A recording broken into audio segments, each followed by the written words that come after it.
Okay. Okay, so this is for the charcoal drawing assignment that you guys are supposed to do. The paper size you're going to be using is 18 by 12 inches, so it's one of the very large pieces of paper I handed out to you all. And your job is to find a photograph of your choice, and it needs to be printed out in black and white. And anyway, it doesn't matter the kind of photo you choose. It just makes sure it has a background and you see a variety of values. So you have blacks, whites, and grays, etc. Okay, first thing I need to do once I figure out my photo and my paper, I need to get the same proportions of the photo as into the paper so that the same height and width ratio is the same on both pages.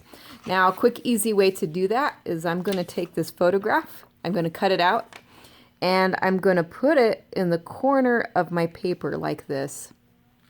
And after that, I'm going to take this large ruler, and I want the corners of the photograph to line up with the ruler. So the ruler is connecting these corners of the photograph. And then, let's see, I'm going to pull this down so you guys can see the bottom.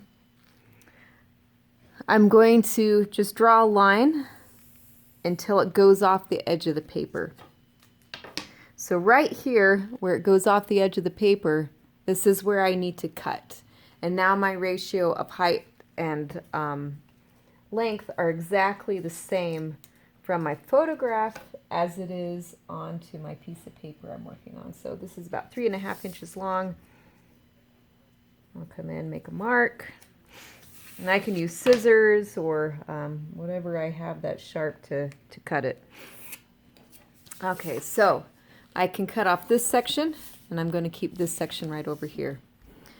Once you get your paper size, you want to figure out your proportions, and how you guys go about doing that is totally up to you.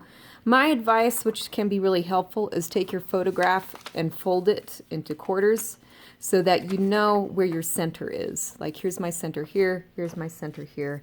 And I can go onto my piece of paper, do the same thing. I'm kind of guessing where center is.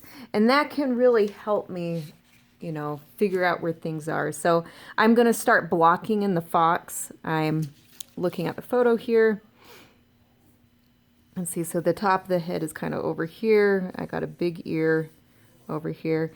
And just remember, keep in mind the things we talked about with the still life earlier, that I want to break things up into basic shapes when I'm blocking in. I'm not worried about details. I'm not worried about the eye of the fox or other little things.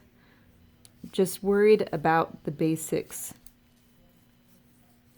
Let's see, and I might have got this ear just a wee bit too big right now. Anyway, and here's his back.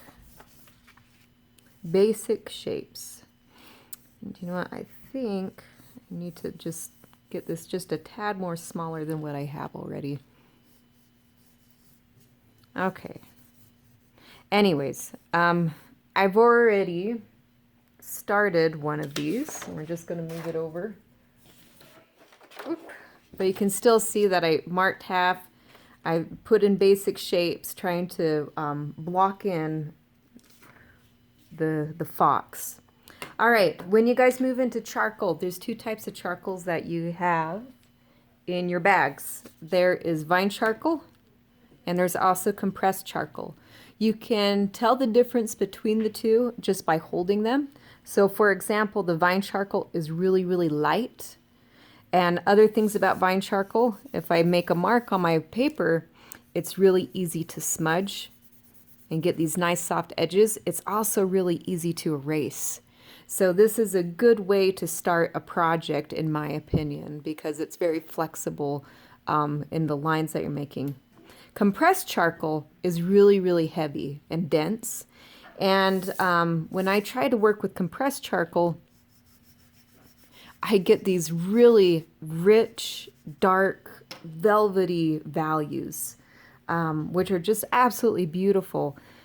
The problem with the compressed charcoal, it's a little harder to smudge, whether if you use a finger or a Kleenex, and it's also a little harder to pick up and erase. It doesn't erase just as easy as the Vine charcoal. So again, my advice is to use that compressed charcoal when you for sure know what you're doing. So for example, like the nose of the fox right here, I know where it is now, and I can use that really dark values to just start putting them into the fox. I know exactly where it's supposed to go. Just a reminder, when you guys are working on this assignment, the purpose of this assignment is value relationships and also edges, that you need to be able to put where are your sharp edges and your soft edges. And so anyways, what I'm going to do is start blocking in my values like we did with the value shape exercise that was in your book. So one way I like to go about doing this is I'm looking at the background right now. I'm squinting my eyes and I'm saying, okay, what is the general value I'm looking at here? So I'm going to come in with my Vine charcoal. Let's see, I lost the Kleenex that I was using for this. Let's see. Okay, I'll just pause the video.